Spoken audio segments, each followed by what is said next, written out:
The large meeting room fell silent as Commander Jack Stone walked in. 12 pairs of alien eyes followed his every move.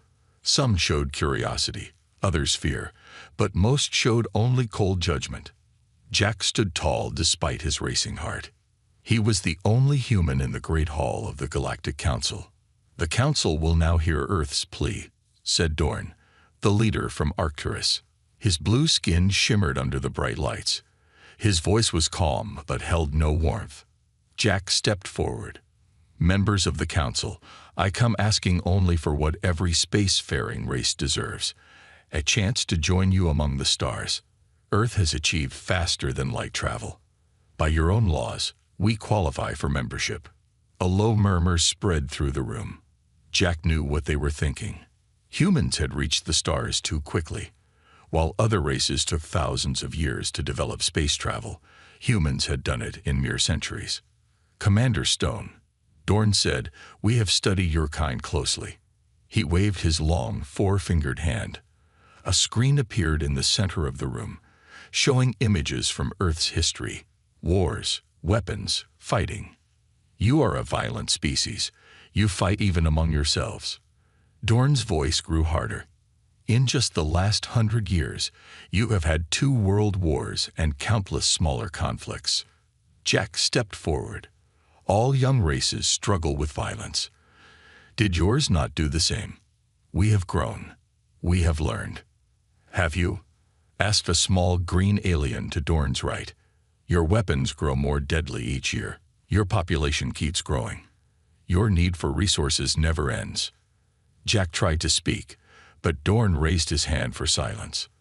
"We have watched how quickly you adapt," Dorn continued. "How easily you learn new technologies. How strongly you fight when threatened." He paused. "You terrify us, Commander."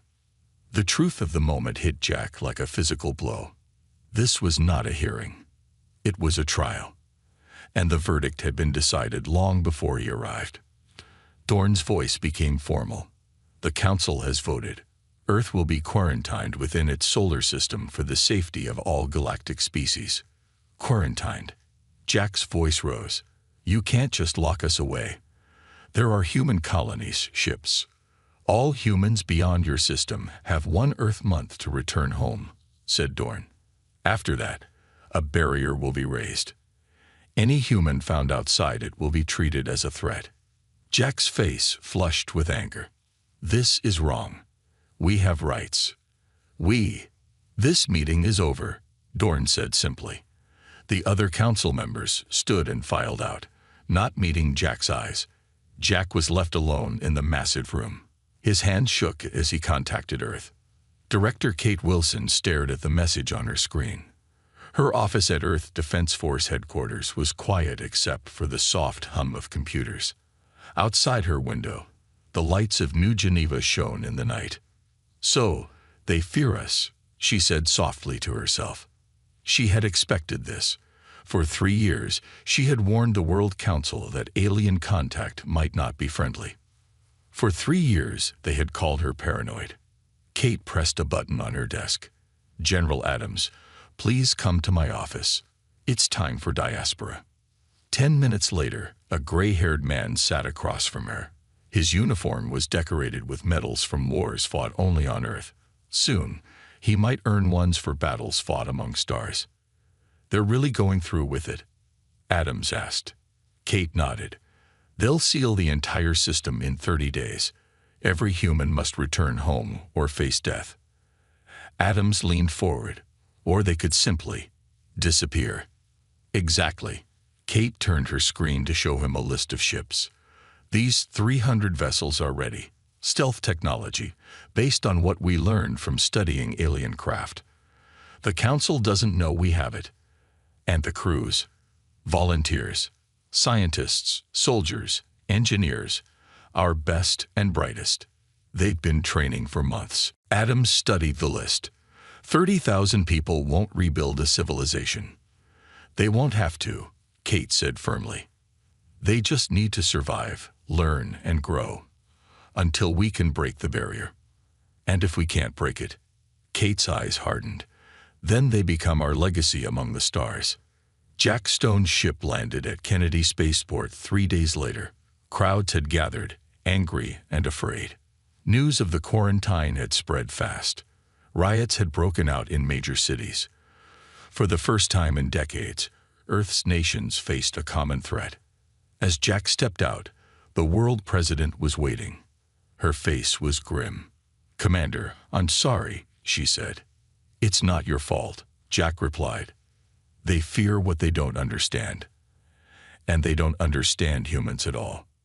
They walked toward the waiting car as reporters shouted questions. "Is it true?" the president asked quietly. 30 days until we're cut off." "Yes, they're building some kind of energy barrier at the edge of our solar system. Nothing in, nothing out. Then we need to get our people home." Jack looked at her. "What about Director Wilson's plan?" The president's face showed no surprise that Jack knew about the classified project. "Diaspora proceeds as scheduled. The council will look for official ships, military vessels. They won't notice small, unmarked craft slipping away in the chaos." "How many?"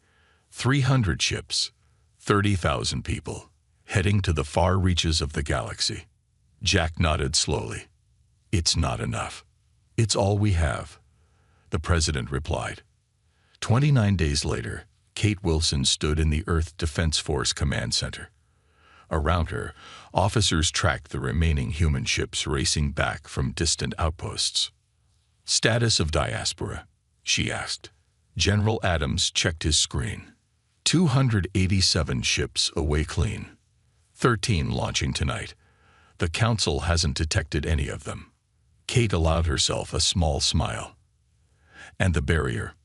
A young officer looked up from her station. "It's forming now, Director. Energy readings are off the charts." On the main screen, a thin blue line began to form around the outer edge of the solar system. The barrier that would become humanity's prison. "Put me through to all diaspora ships," Kate ordered. When the connection was ready, she spoke clearly and calmly. "This is Director Wilson to all diaspora vessels. The barrier is closing. Earth will soon be cut off. You carry the free future of humanity with you." She paused. "We do not know when, or if, we will speak again. But know this, Earth will never stop fighting to rejoin you. Until that day, survive. Learn. Grow. The stars were meant to be ours, and one day, they will be." As she finished, the barrier completed its circuit around the solar system. Earth was officially exiled. In the silence that followed, General Adams stood beside her. "What now?" he asked. Kate turned to him, her eyes hard with determination. Now we start planning how to break out." 20 years had passed since the day Earth was locked away behind the energy barrier. 20 years since the Galactic Council had decided humans were too dangerous to walk among the stars. They were wrong. On the frozen planet called Terminus, Tom Reed walked across ice that would crack the bones of most alien species. The temperature was 80 degrees below zero. The air so thin that any of the council races would die in minutes. But Tom was human, and humans adapted. "Mining Team 3 reports another rich vein, sir," said his assistant through the radio in his helmet. Tom smiled. "Tell them good work. We'll start processing tonight." He looked up at the strange stars overhead.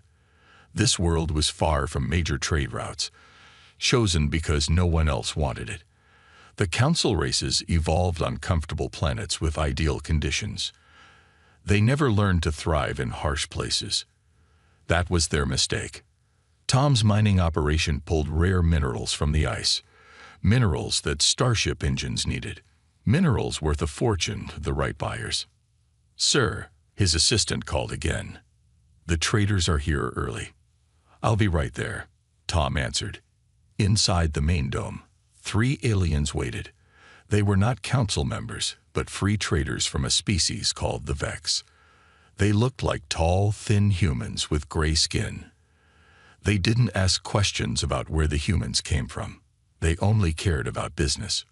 "Reed," the lead trader said with a nod. "Your last shipment was excellent. We've brought double the usual payment." Tom shook the alien's hand, a custom the Vex had learned to accept. And we have double the usual minerals ready for you. Neither mentioned that these minerals would eventually reach Council worlds. Neither mentioned that the credits paid would help fund other human outposts across the galaxy. Some things were better left unsaid. In the asteroid belt of the Sirius system, Dr. Lisa Moore floated in zero gravity, studying the holographic display before her. Around her, 20 human scientists worked at similar stations. "Try the frequency adjustment again," she ordered. "Increase by 12%. Her team had spent 5 years reverse engineering the barrier technology that imprisoned Earth.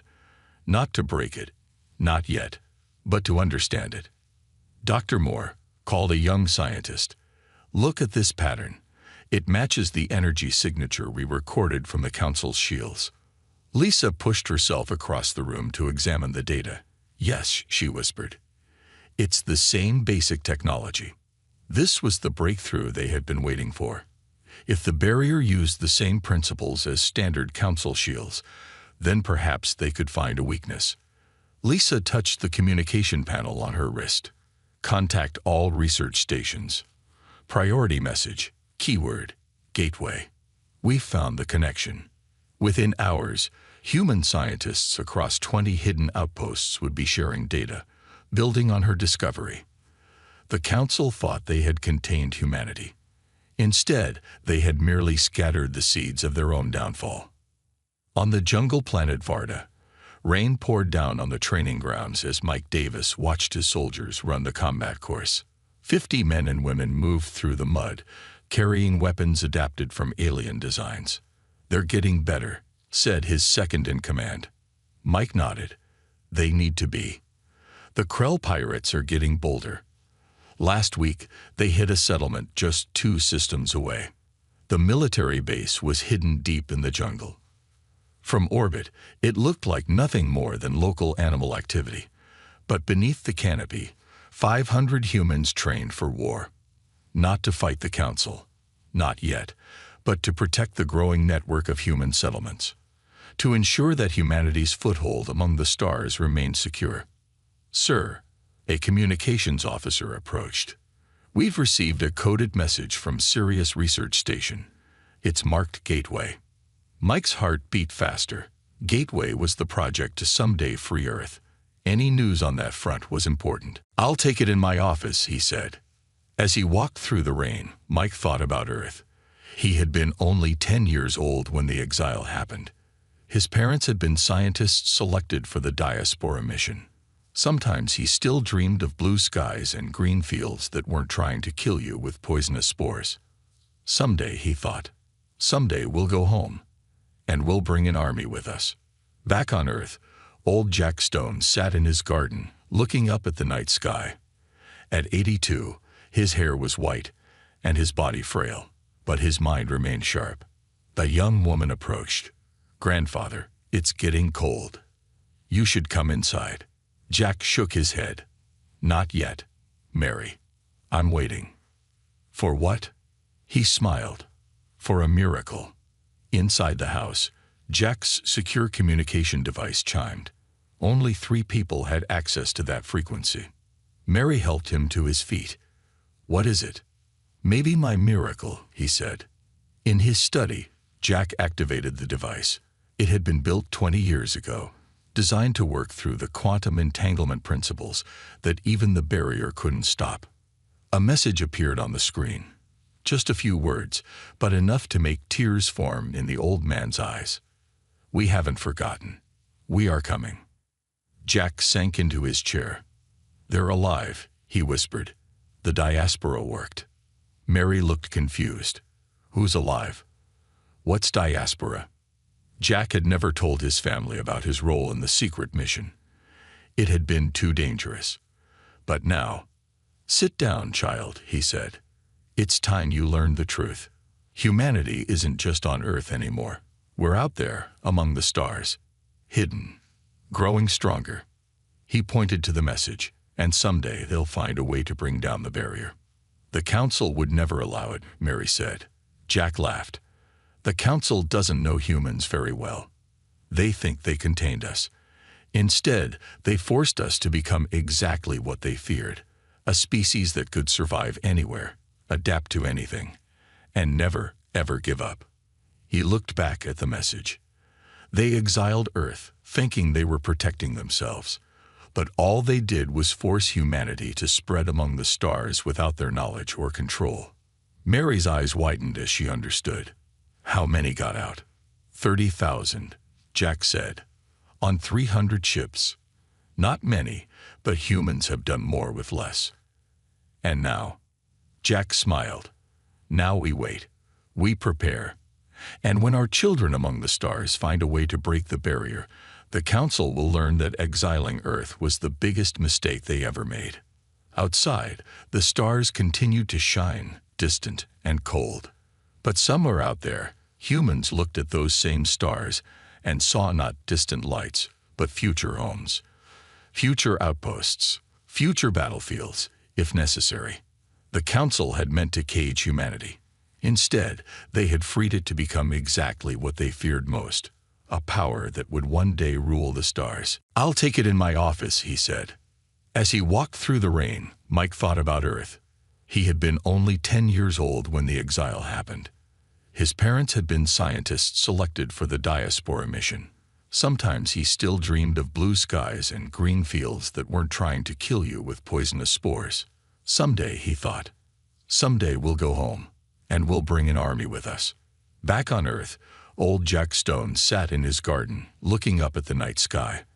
At 82, his hair was white, and his body frail, but his mind remained sharp. A young woman approached. "Grandfather, it's getting cold. You should come inside." Jack shook his head.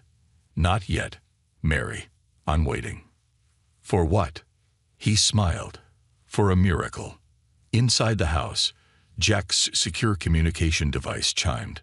Only 3 people had access to that frequency. Mary helped him to his feet. "What is it?" "Maybe my miracle," he said. In his study, Jack activated the device. It had been built 20 years ago, designed to work through the quantum entanglement principles that even the barrier couldn't stop. A message appeared on the screen. Just a few words, but enough to make tears form in the old man's eyes. "We haven't forgotten. We are coming." Jack sank into his chair. "They're alive," he whispered. "The diaspora worked." Mary looked confused. "Who's alive? What's diaspora?" Jack had never told his family about his role in the secret mission. It had been too dangerous. But now, "Sit down, child," he said. "It's time you learned the truth. Humanity isn't just on Earth anymore. We're out there, among the stars. Hidden. Growing stronger." He pointed to the message, "And someday they'll find a way to bring down the barrier." "The Council would never allow it," Mary said. Jack laughed. "The Council doesn't know humans very well. They think they contained us. Instead, they forced us to become exactly what they feared, a species that could survive anywhere, adapt to anything, and never, ever give up." He looked back at the message.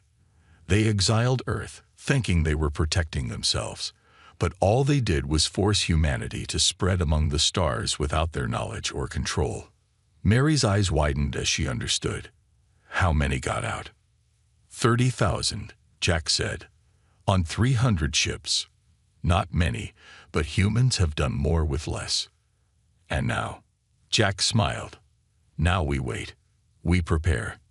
And when our children among the stars find a way to break the barrier, the Council will learn that exiling Earth was the biggest mistake they ever made.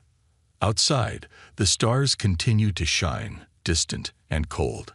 But somewhere out there, humans looked at those same stars and saw not distant lights, but future homes, future outposts, future battlefields, if necessary. The Council had meant to cage humanity. Instead, they had freed it to become exactly what they feared most, a power that would one day rule the stars. In the headquarters of Earth Defense, Director Marcus Stone, grandson of Jack Stone, studied the latest reports from the Quantum Communications Network. "The breakthrough is confirmed," he told the world president. "Our ships can now penetrate the barrier technology." The president, a woman in her 60s with steel gray hair, nodded. How long until we can bring down the main barrier? Our scientists estimate 2 years, Marcus replied. But we won't have to. He showed her the reports from their agents throughout the galaxy. The council is falling apart. 3 species are considering leaving. Without unity, they can't maintain the barrier. And our people outside are in position to apply pressure exactly where needed. The president looked at the star map showing human positions throughout the galaxy. Red dots marked hidden bases, outposts, and fleets. There were hundreds of them. 50 years, she said softly. 50 years they've kept us caged. And all that time, we were out there anyway, Marcus finished, growing stronger, learning their weaknesses, making allies. And now, Marcus smiled. Now we reveal ourselves, not as conquerors, but as the power they always feared we would become.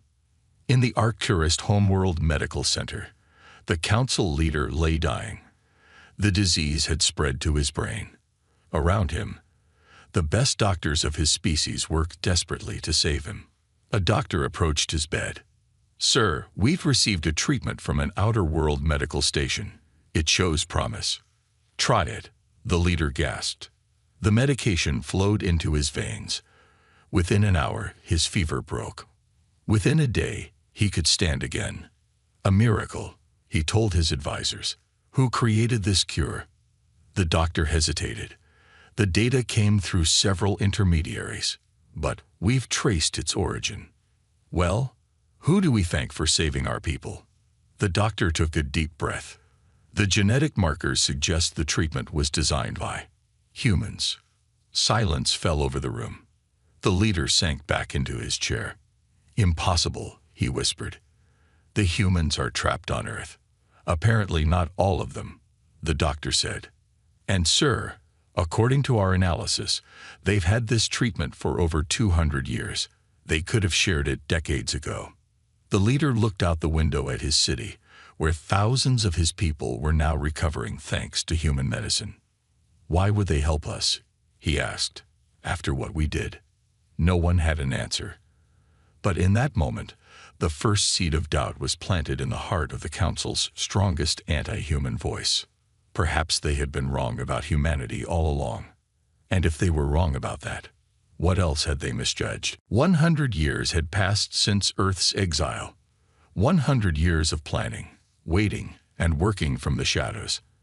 Now, the time had come for humanity to step into the light. In the great council hall, the meeting was not going well.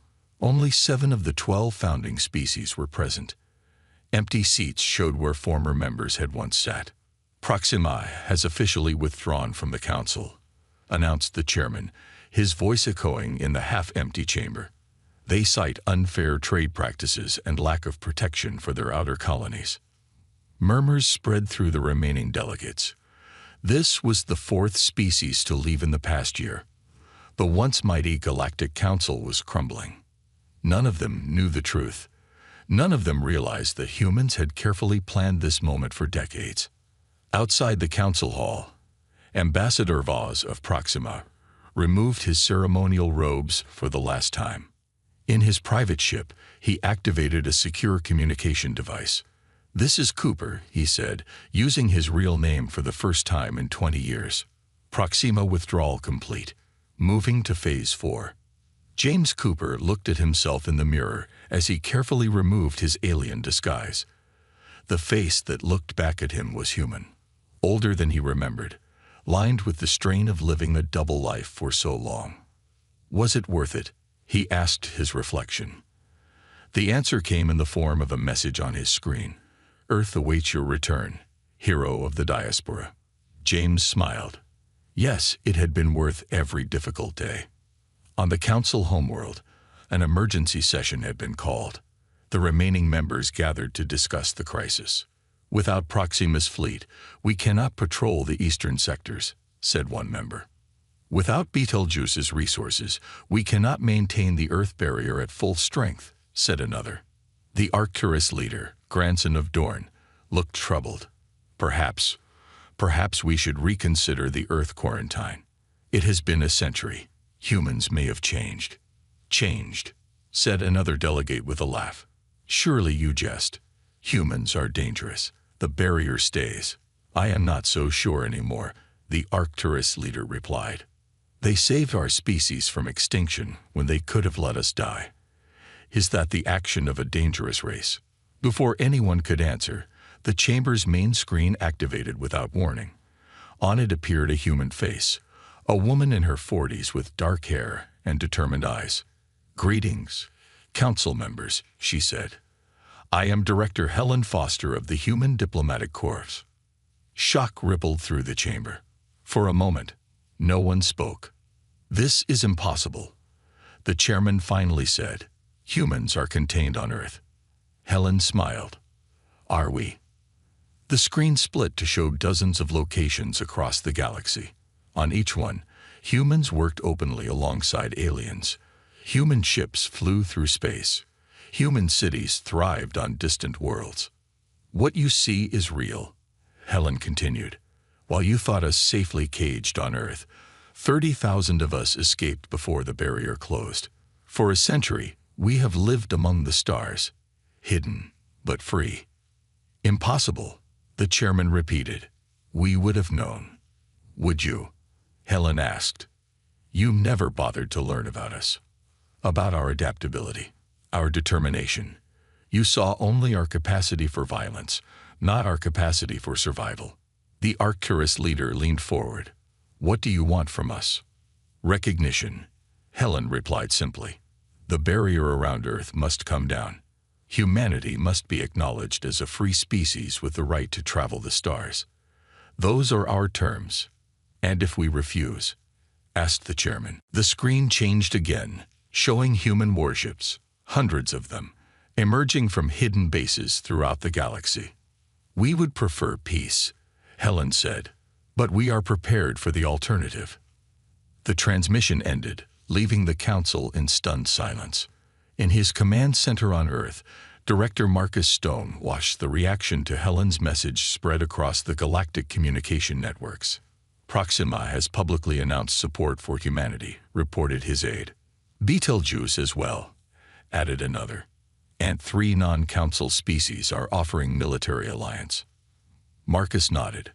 The plan was working perfectly. For decades, humans had built relationships with races who felt oppressed by council rule.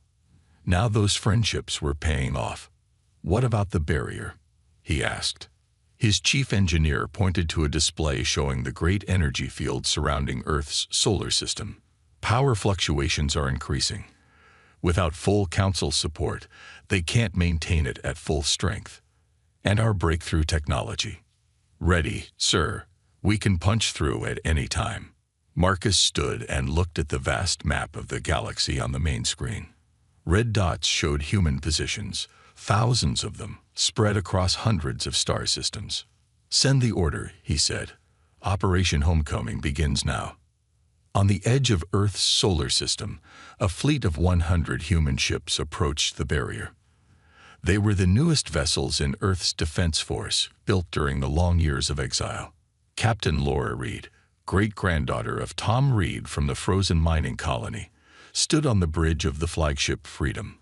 All ships report ready, Captain, said her first officer. Laura nodded. Activate the phase shields.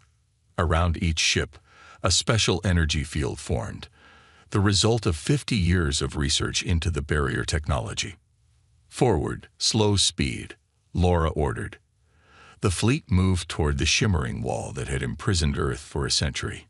In past attempts, ships had bounced off or been destroyed. This time would be different. The Freedom touched the barrier.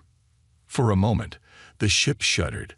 Then, like a hand passing through water, it pushed through. We're through, shouted the navigation officer. One by one, the entire fleet passed the barrier. For the first time in 100 years, ships from Earth had left their solar system. But they weren't going outward. They were going home. Laura opened a channel to all ships. Set course for the rendezvous point. Today, we meet our lost brothers and sisters, The fleet accelerated to faster-than-light speed, heading for a secret location where the diaspora fleet waited. Behind them, the barrier flickered and weakened. Without full council support, it was failing. Within days, it would collapse completely. Earth's long exile was coming to an end. In the council hall, emergency alarms sounded. "The barrier has been breached," reported a technician. "Earth ships have broken through." The chairman looked pale. "Impossible. The technology is beyond them." The Arcturus leader laughed bitterly. "Is it? We've underestimated them at every turn. We thought we were containing a dangerous animal, but instead we caged a growing power and gave it 100 years to plan our downfall." He rose from his seat. "I move that we accept the human terms before this situation deteriorates further." "Accept. Surrender to humans."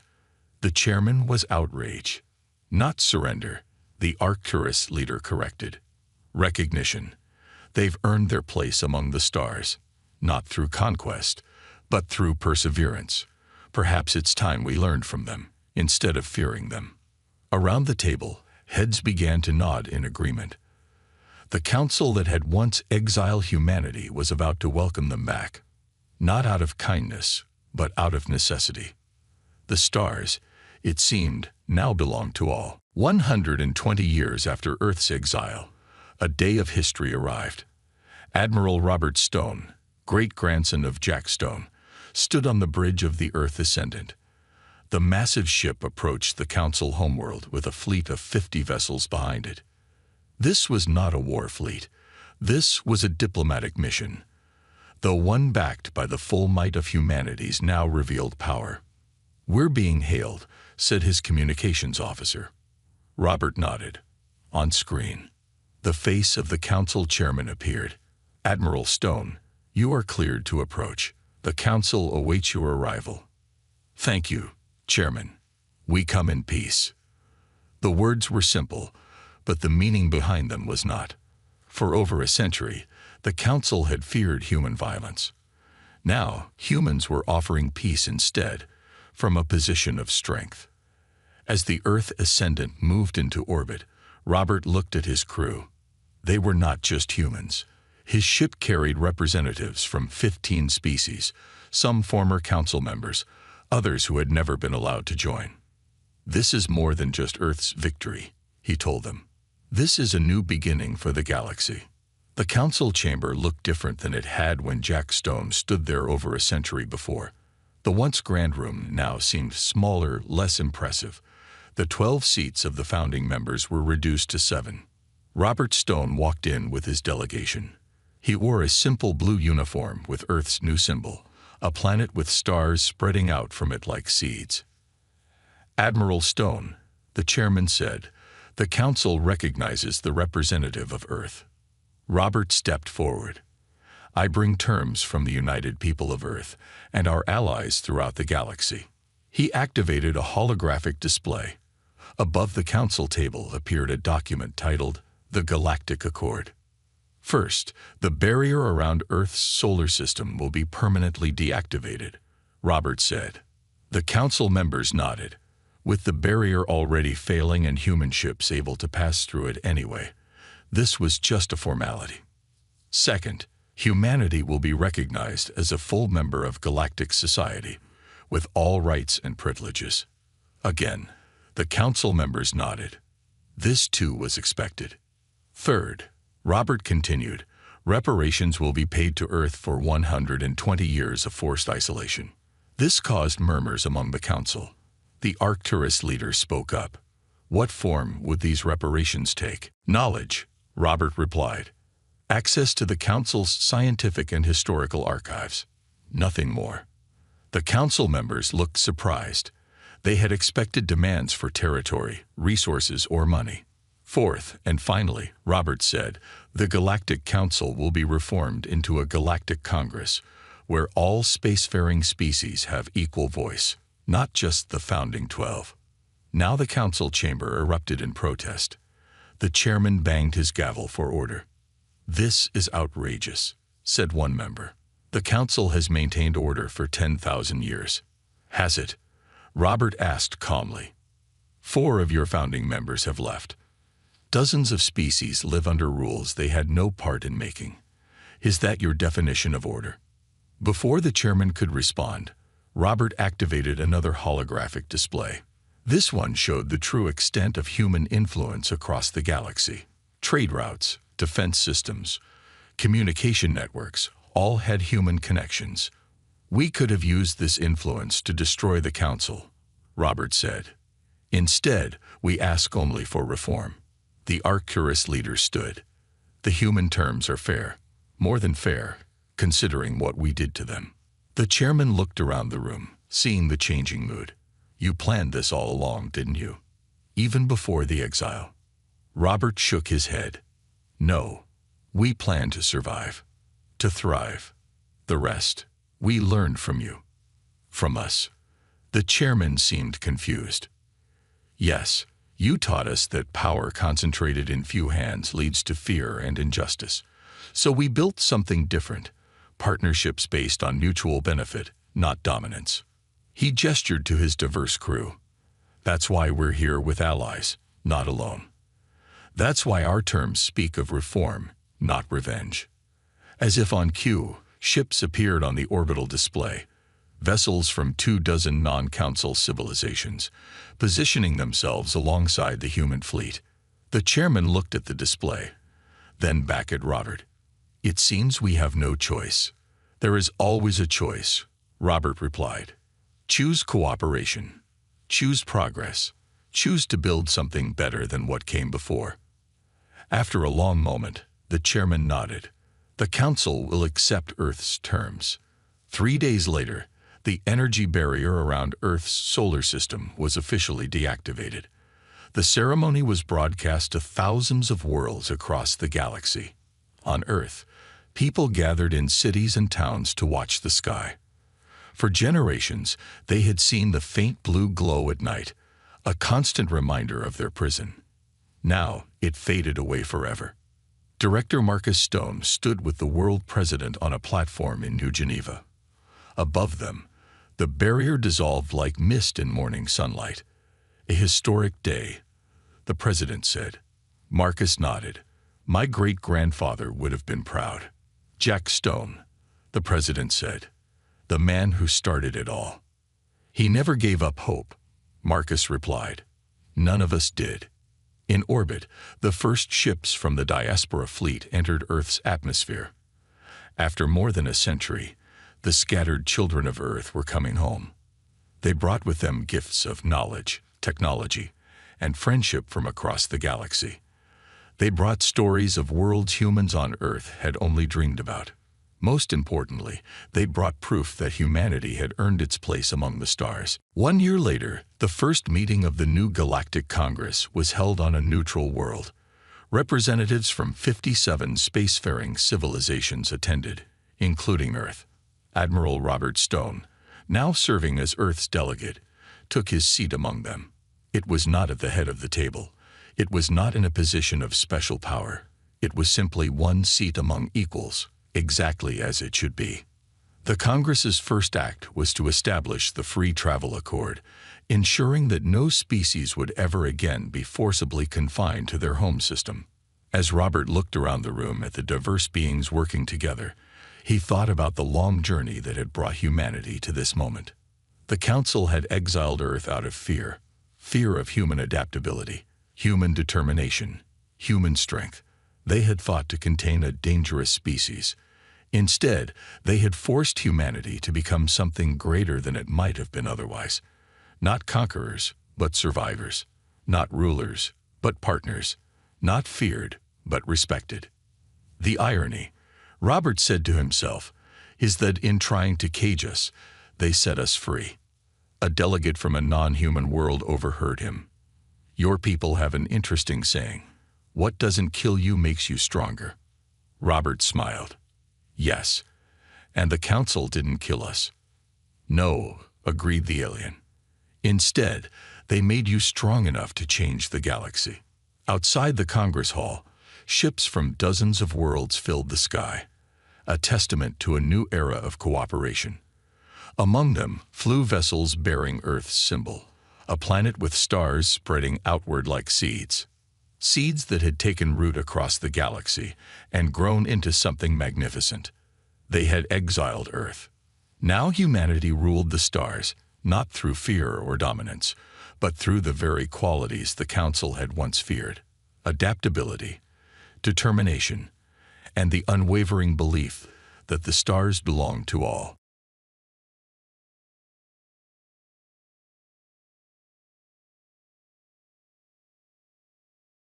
Captain Orax stood at the observation deck, his 4 eyes narrowed as he looked at the damaged ship floating in the docking bay. The Resilient had once been a proud light cruiser in the Galactic Confederation fleet. Now it was just a broken hull with too many problems to fix. "What a waste of resources," Orax muttered.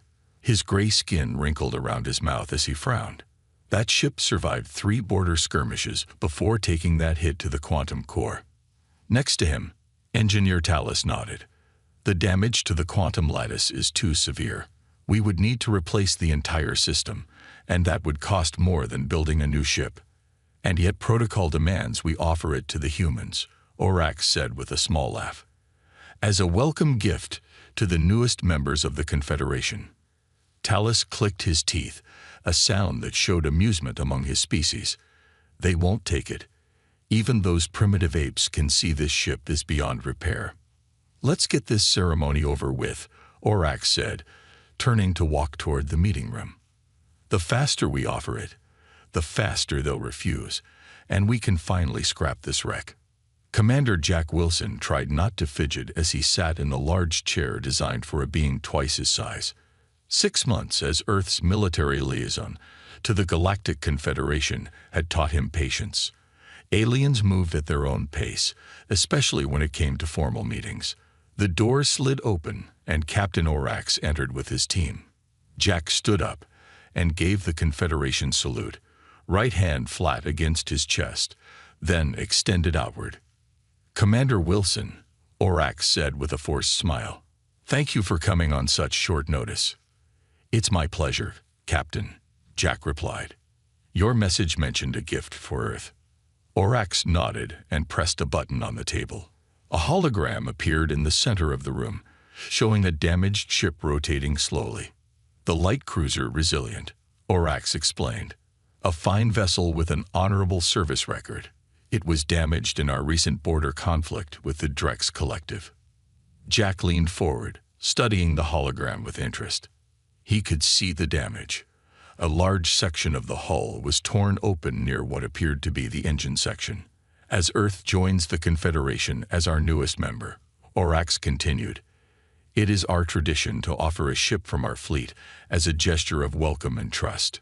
We would be honored if Earth would accept the Resilient."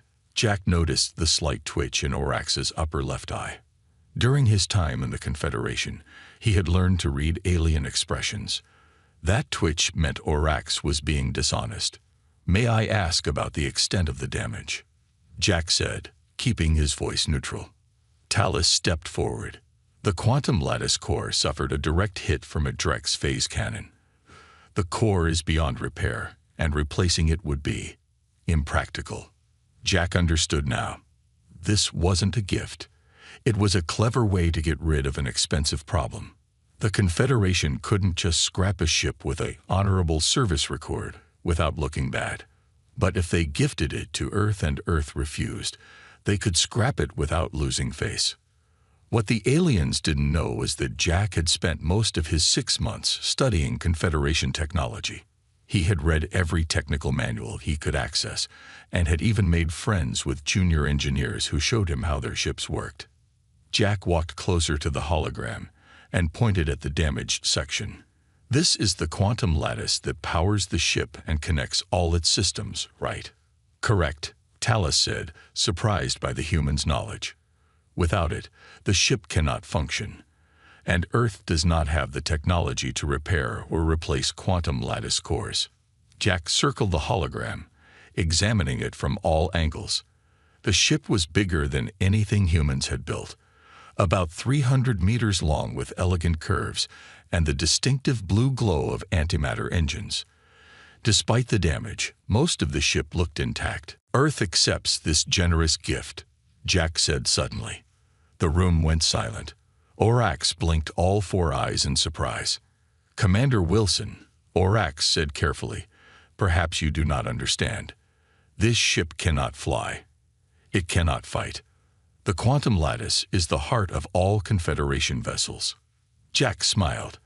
I understand completely, Captain. But even a damaged Confederation ship has much to teach us. We are grateful for your generosity. Talus made that clicking sound again, but this time it wasn't from amusement. You would accept a useless ship. One person's trash is another person's treasure, Jack said. It's a human saying. Orax looked uncomfortable, but nodded. Very well. The Resilient is yours. We will arrange for it to be towed to Earth's orbital shipyard. Thank you, Captain. Earth appreciates this welcome gift. 3 days later, Jack stood in Earth's orbital shipyard as the tug ships carefully positioned the Resilient in the largest docking bay. Next to him, Dr. Anna Foster and Tom Rivera looked up at the damaged vessel with wide eyes. When you said you got us a ship, I thought you meant something small, Anna said. She was Earth's leading expert on materials science, with 3 phases and a reputation for solving impossible problems. Is that a hole the size of a football field? Tom asked, pointing at the damaged section. Tom was a veteran spaceship mechanic who had worked on everything from the first Mars shuttles to the latest Earth cruisers. More or less, Jack admitted. The quantum lattice core took a direct hit. And they just gave it to us? Anna asked. Jack laughed. They gave it to us because they think we can't fix it.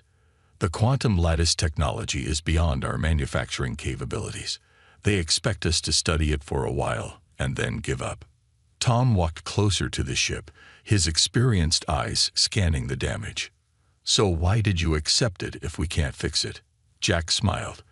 Because we're not going to fix it. We're going to rebuild it. Our way. What do you mean? Anna asked. The Confederation builds ships that are perfect, elegant, and advanced. But when they break completely, Jack explained. They design ships that should never fail, while we design ships that can still work even when they do fail. Tom nodded slowly as he understood. You want us to replace their fancy quantum systems with our primitive technology. Exactly. We might not have quantum lattices, but we have options they never consider. Manual backups, mechanical systems, redundancies. Anna crossed her arms. They'll laugh at us. They're already laughing, Jack said, but not for long. I've assembled a team of Earth's best engineers and scientists. If anyone can make this ship fly again, it's us. Tom smiled and slapped Jack on the back. Well, I fixed worse with less. Jack looked up at the damaged vessel. The aliens thought they had given Earth a useless gift, but Jack saw potential where they saw only failure. They think this ship is weak, he told his team. Let's make it unstoppable. The next morning, Earth's orbital shipyard buzzed with activity. Workers moved around the damaged Resilient like ants, setting up equipment and scanning the massive ship. Jack had called in every favor he was owed to assemble this team. Anna stood in front of a large screen, pointing at different sections of the ship. 20 engineers and scientists watched her with careful attention. The quantum lattice isn't just damage, she explained. It's shattered.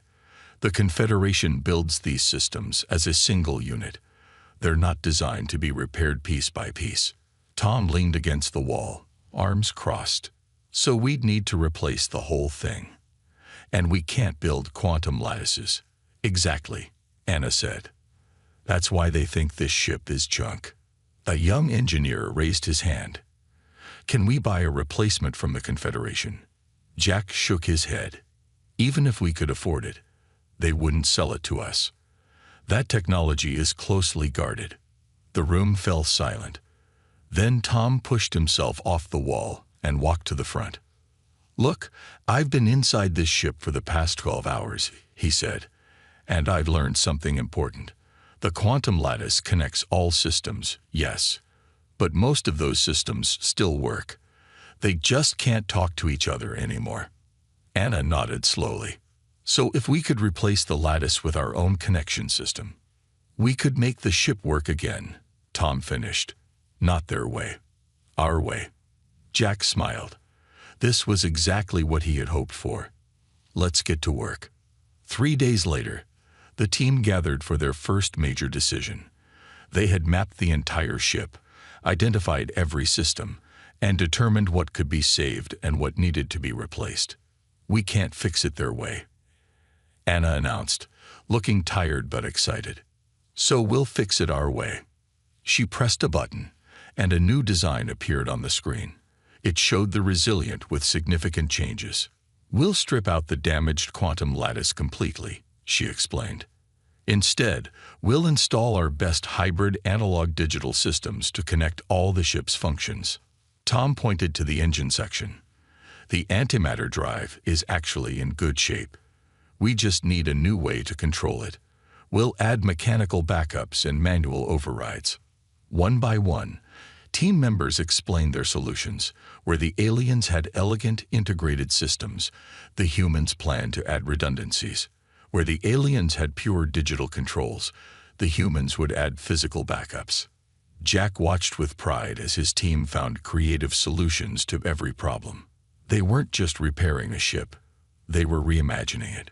2 weeks into the project, a Confederation shuttle arrived at the shipyard.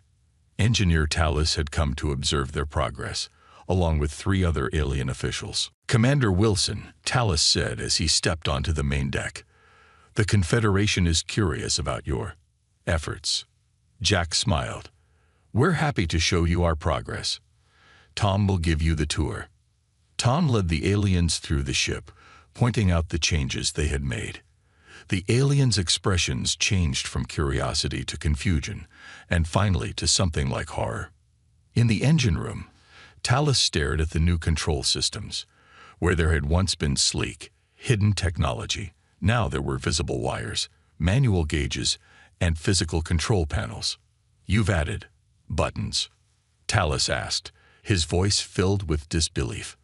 "Buttons, levers, and good old-fashioned switches," Tom confirmed proudly. "If the digital systems fail, our crew can still control the ship manually." Tallis moved to another section, where workers were installing what looked like large metal wheels on the walls. "And what are these primitive devices?" "Emergency airlock controls," Tom explained. "If power fails, you can seal or open doors by hand." By the time they reached the bridge, Tallis could barely hide his dismay. The elegant, minimalist Confederation design was now filled with screens, physical controls, and backup systems. "You've turned elegant technology into a primitive machine," Tallis said. "This ship is no longer Confederation grade." Tom grinned. "Good, because Confederation grade broke." After 3 months, the ship was taking shape. The team had worked day and night, solving problems as they arose. Many of the solutions were unconventional, but effective. Jack stood in what would be the new bridge, watching as technicians installed the captain's chair. Unlike the Confederation design, this chair was surrounded by manual controls that could operate even if main power failed. Anna walked in, holding a tablet. "We've made another breakthrough," she said. "We've managed to salvage most of the sensor array. It still works, but it needs a new control system." "Any ideas?" Jack asked. Anna smiled. "Actually, yes. We're repurposing some of our neural interface technology, the kind we use for disability assistance on Earth.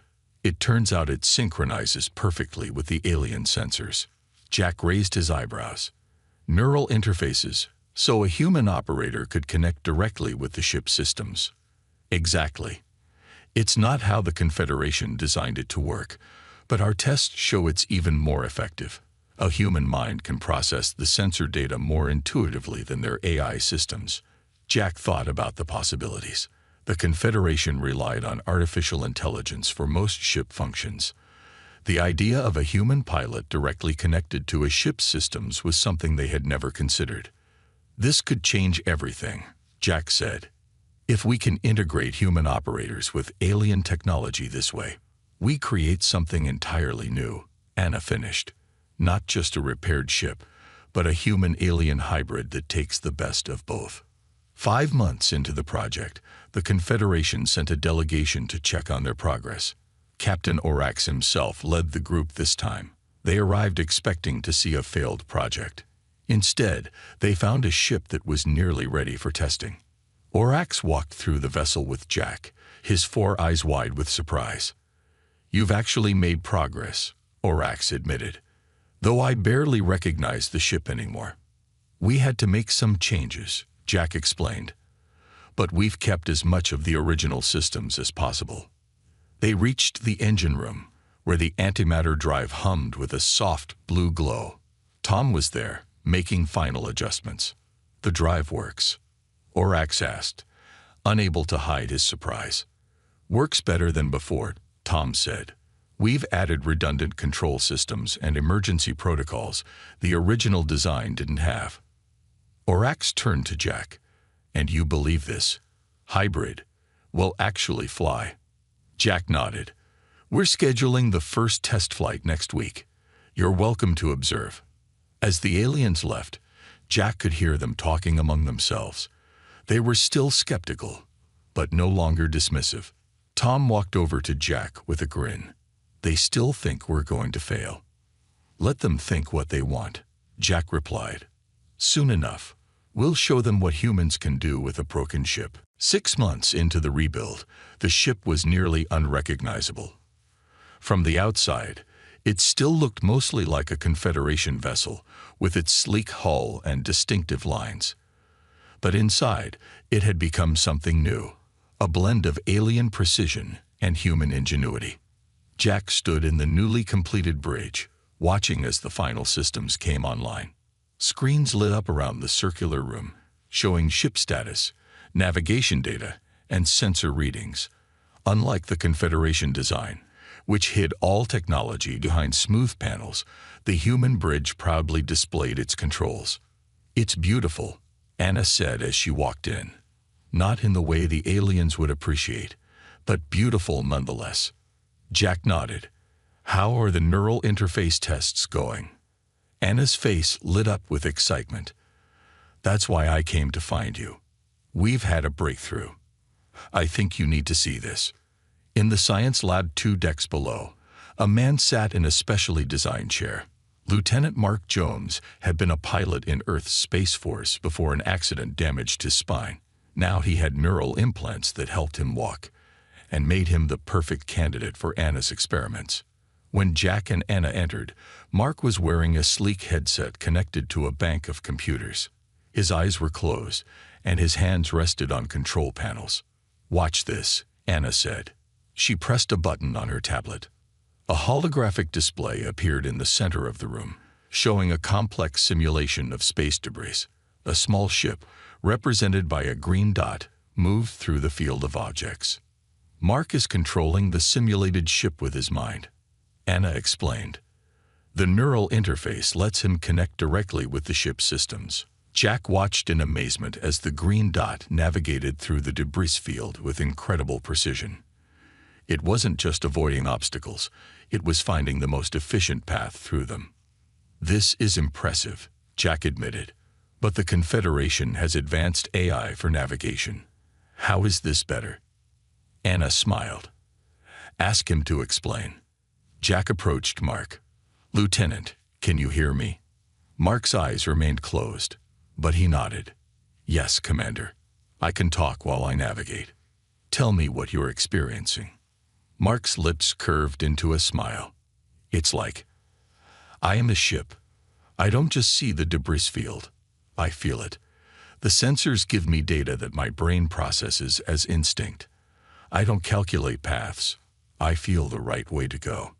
Jack looked at Anna with raised eyebrows. "That's the difference," Anna explained. "The Confederation AI processes data logically, finding the mathematically best solution.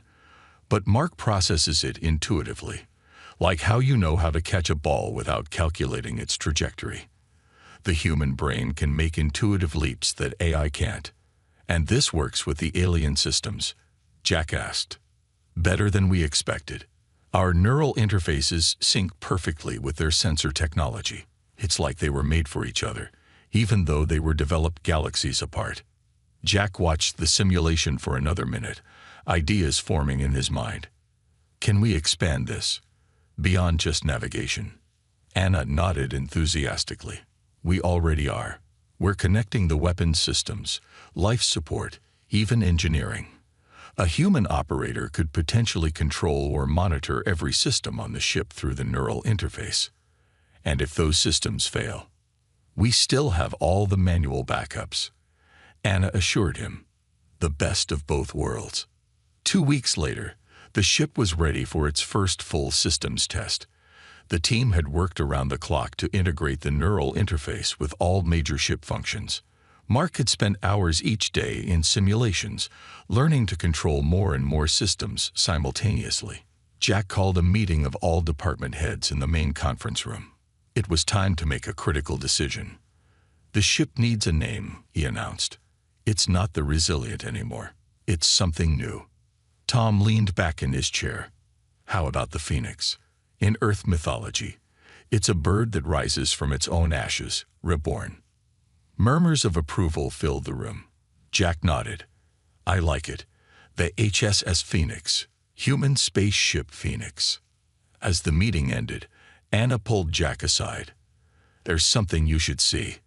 She led him to a small observation room overlooking the main hangar. Through the window, Jack could see a group of Confederation officials being given a tour of the ship. Engineer Tallis was among them, along with several aliens Jack didn't recognize. "They arrived an hour ago," Anna explained. "Apparently, word has spread about our progress. These are ship designers from the Confederation's Advanced Technology Division." Jack watched as the aliens examined the ship's exterior. Their expressions were hard to read, but their body language showed intense interest. "They don't believe it will work," Anna said. "But they're curious enough to come see for themselves."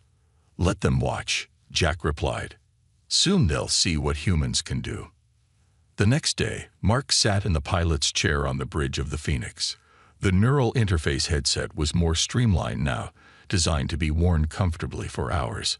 Around him, the bridge crew took their stations.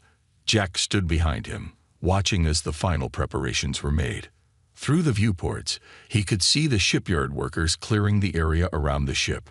"All systems are green," reported the engineering officer. "Power level stable. Artificial gravity active. Life support nominal." Jack took a deep breath. This was the moment of truth. Either the ship would power up and prove their approach worked, or it would fail and prove the aliens right. "Lieutenant Jones, begin power-up sequence," Jack ordered. Mark closed his eyes as he connected with the ship. "Neural interface active," he said, his voice calm. "I can feel all systems. They're responding to me." Around the bridge, screens came alive with data. The soft hum of the engines began to build. "Antimatter containment stable," reported engineering. "Drive is responding to commands." Jack felt the slight vibration through the deck plates as the ship's systems fully engaged for the first time. "Sensor arrays active," Mark reported. I can see the entire shipyard. It's amazing. The data is so clear." On the main screen, a perfect image of the space around the ship appeared. It was sharper and more detailed than anything Jack had seen on a Confederation vessel. "Weapons systems online," reported the tactical officer. "All defensive systems responding." One by one, each system came online. There were small issues here and there. A power fluctuation in the lower decks, a communications glitch, but nothing major. The integration was working. "Commander," Mark said, opening his eyes and looking up at Jack. "The Phoenix is ready." Jack couldn't help but smile. 6 months ago, the Confederation had given them a broken ship as a joke. Now they had created something unprecedented, a true hybrid of human and alien technology. "Well done, everyone," Jack said, looking around at his crew. "We've just proven that something the Confederation thought was impossible is actually possible. But this is just the beginning. He walked to the front of the bridge and looked out at the stars. Now let's show them what this ship can really do. Word spread quickly about the Phoenix. 1 year after receiving the damaged vessel, Earth was ready to demonstrate its creation to the Galactic Confederation. Admiral Lewis, commander of Earth's Space Force, arrived at the orbital shipyard to oversee the final preparations. "You've done something remarkable here, Jack," the admiral said as they walked through the ship. "But the Confederation still doesn't believe it will work properly." Jack nodded. "They think our modifications are too crude, too human." "Then let's show them how humans do things," Admiral Lewis replied with a smile. "I've arranged a special demonstration. The test would take place in the Epsilon training range, a complex asteroid field used by the Confederation for advanced ship training. The course was designed to test a vessel's navigation, weapons, and defensive capabilities. As the Phoenix approached the training range, a small fleet of Confederation observer ships took position nearby. On the bridge, Jack could feel the tension in the air. "They've sent quite an audience," Tom remarked, looking at the tactical display showing 7 Confederation vessels. "I count 3 military ships and 4 science vessels," Mark reported from the pilot's chair. "And Captain Orax is commanding the lead observer ship." Jack wasn't surprised. Orax had given them the damaged ship expecting failure. Of course he would want to witness the outcome. "Lieutenant Jones, take us into start position," Jack ordered. "Let's show them what this ship can do." Mark closed his eyes as the neural interface activated. "Connected to all systems," he reported. "The ship feels eager." The Phoenix moved smoothly to the starting point of the course. On the main screen, the asteroid field spread out before them. Hundreds of rocks ranging from the size of a car to the size of a small moon. This course was designed for ships with quantum navigation systems, Admiral Lewis explained to the bridge crew. "No human vessel has ever completed it successfully." "Until today," Jack said confidently. The Admiral nodded to the communications officer. "Signal the Confederation that we're ready to begin." A moment later, Captain Orax's face appeared on the screen. "Commander Wilson," he said formally. "The standard course time for a light cruiser is 12 minutes. The record is 8 minutes, 43 seconds. You may begin when ready." Jack nodded to Mark. "Take us in, Lieutenant." The Phoenix entered the asteroid field with remarkable precision.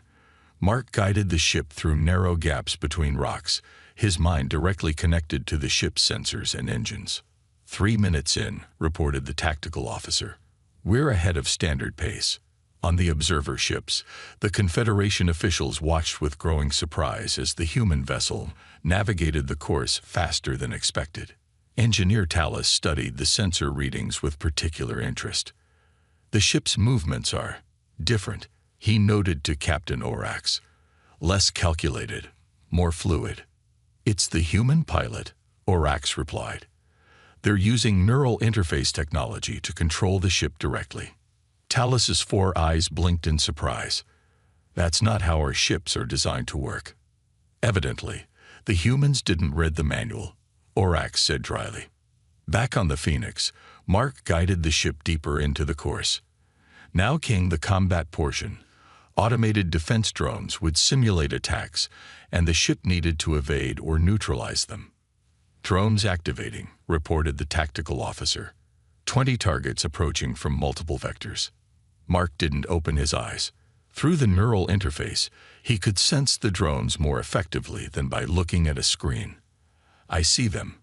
Preparing defensive measures." The weapons officer's hands hovered over the controls, but he didn't need to use them. Mark was controlling the ship's defense systems through the neural link, responding to threats almost instantly. "Target neutralized," Mark reported as the first drone was hit by a precision beam. Second target, third target. One by one, the drones were disabled. The Phoenix moved with surprising agility, dodging attacks while launching its own. It wasn't just the neural interface that made the difference. It was the combination of all their modifications. The hybrid systems allowed the ship to perform maneuvers that a standard Confederation vessel couldn't match. 7 minutes elapsed, reported the tactical officer. We're on pace to break the record. Jack exchanged glances with Admiral Lewis. They were proving their point more dramatically than they had hoped. Then the unexpected happened. One of the asteroid fragments broke apart, sending a piece hurtling directly toward the ship at high speed. There was no time to evade. "Impact imminent," shouted the tactical officer. The asteroid fragment hit the Phoenix square on the port side. The ship shuddered, and several systems went offline immediately. "Main power grid damage," reported engineering. Switching to secondary systems. In a standard Confederation ship, this would have ended the test. Their vessels were designed around the principle that systems shouldn't fail, so they had few contingencies for when they did. But the Phoenix was different. "Manual controls active," Mark reported calmly. Switching to backup systems. Neural link still operational through secondary pathways. Jack watched in amazement as the damaged chip continued through the course. The manual controls they had installed, the redundant systems, the mechanical backups, all of these primitive additions were now keeping them in the fight. "Propulsion at 60%, reported engineering. But we're still moving." On the observer ships, the Confederation officials were stunned. They watched as the damaged vessel continued through the course, completing objectives even with compromised systems. "Impossible," Talus whispered as the Phoenix disabled the final drone target. The ship shouldn't be able to function after the main system's failure. The Phoenix crossed the finish line at 10 minutes, 12 seconds, not a record time, but extraordinary for a damaged vessel. As the ship docked with the main Confederation station, Jack and Admiral Lewis prepared to meet with the observers. The crew of the Phoenix were jubilant despite the damage. They had proven their point. Captain Orax and Engineer Talus boarded the Phoenix with a delegation of Confederation officials. They toured the damaged section, seeing firsthand how the human modifications had allowed the ship to continue functioning. "Your ship was hit badly," Talus noted, examining the damage. "Yet you completed the course." "That's the difference," Jack explained. "Your ships are designed to never fail. Ours are designed to keep going when they do." Orax studied Jack with newfound respect. "You've created something unexpected, Commander Wilson. Not a Confederation ship, not an Earth ship, but something new." "The best of both worlds," Jack agreed. "We kept what worked from your technology and added what was missing from ours." As the aliens left, Admiral Lewis patted Jack on the shoulder. "Well done, Commander. The Confederation is officially impressed. They've requested detailed information on all your modifications." Jack smiled. "And what did you tell them?" "That we'd be happy to discuss a technology exchange," the Admiral replied with a grin. "On equal terms." Tom joined them, wiping grease from his hands. "So what's next for the Phoenix?" Jack looked around at the ship that had once been considered trash. "Repairs first. Then we show the galaxy what humans and aliens can accomplish together." The Phoenix had survived its first real test, but greater challenges and greater triumphs lay ahead. 3 months after the successful test, the Phoenix had been fully repaired and improved even further. The damage from the asteroid had taught the team valuable lessons, and they had added even more redundant systems and manual controls. The ship now served as a joint human Confederation vessel, with a mixed crew learning from each other. Mark Jones had been promoted to captain, with Jack serving as his executive officer. The Confederation had assigned several of their engineers to study the human modifications, including a junior engineer named Vex, who had become Tom's eager apprentice. The Phoenix patrolled the outer regions of Confederation space, far from the core worlds, but important nonetheless. It was a routine assignment, perfect for a ship still proving itself. Entering the Krull sector, Mark announced from the captain's chair. His neural interface headset was now a sleek, barely visible device that wrapped around his left ear. Jack studied the star map on the main screen. Mostly mining colonies and outposts in this region.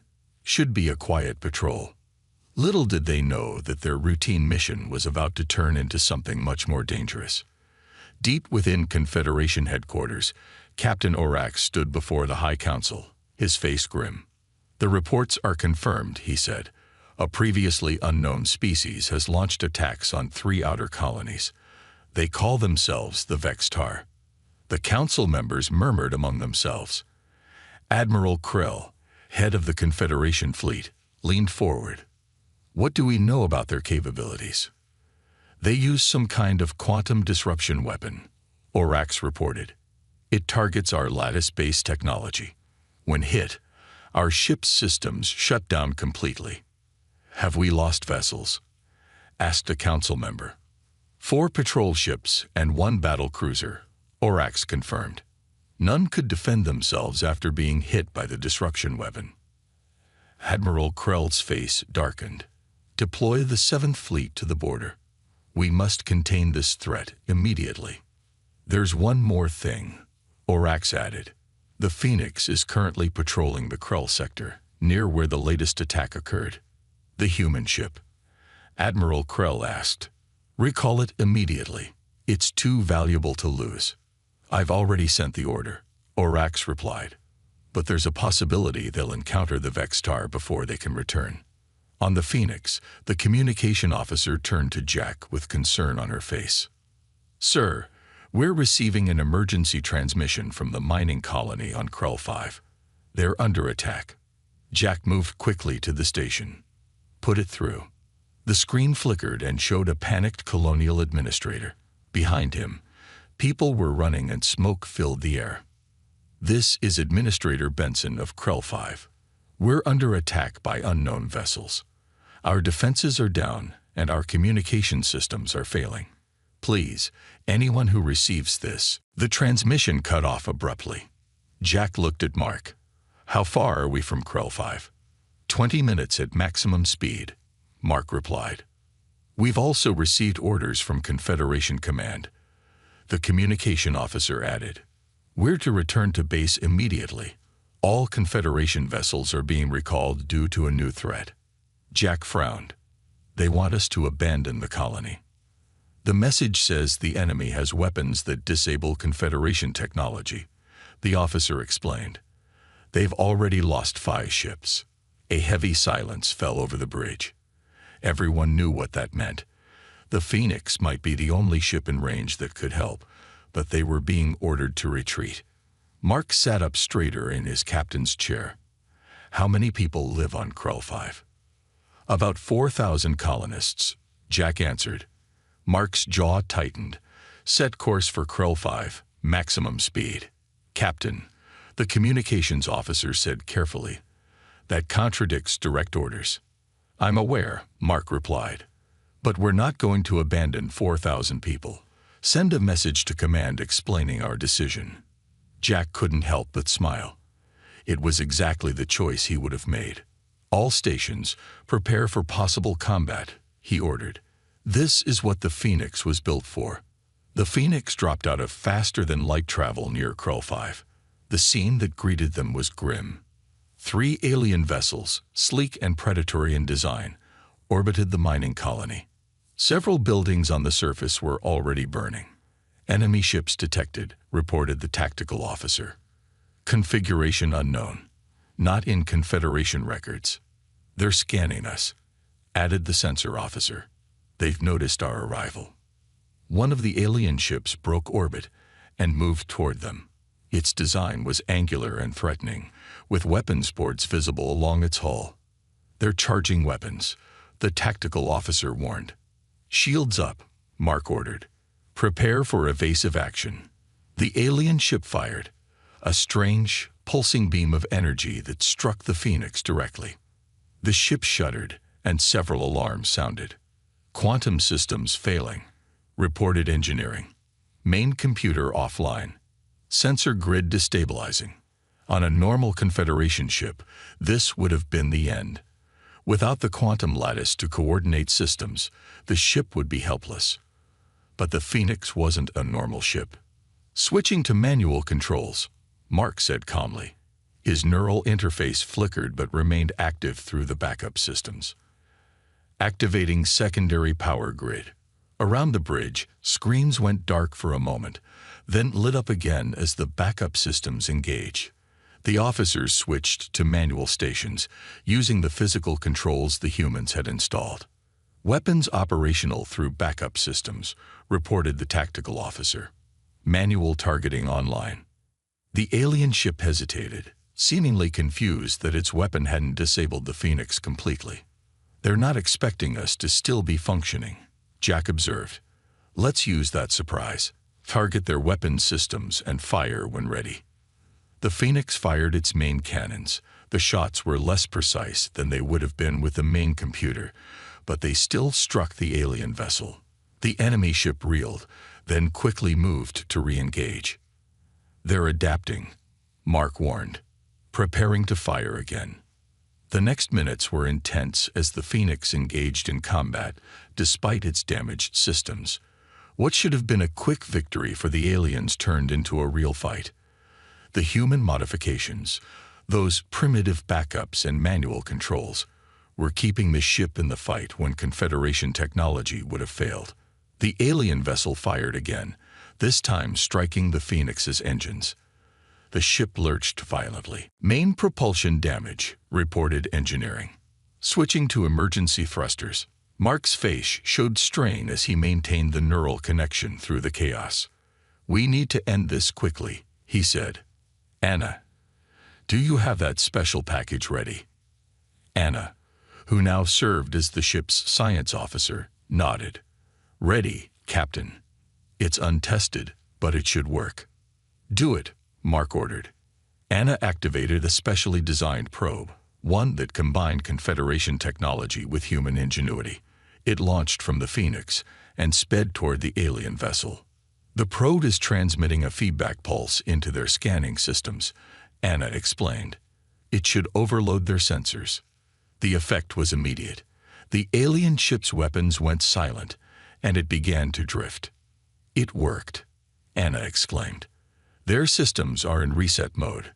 They can't attack while their sensors are rebooting." "Target their engines and weapons," Mark ordered. "Fire everything we've got."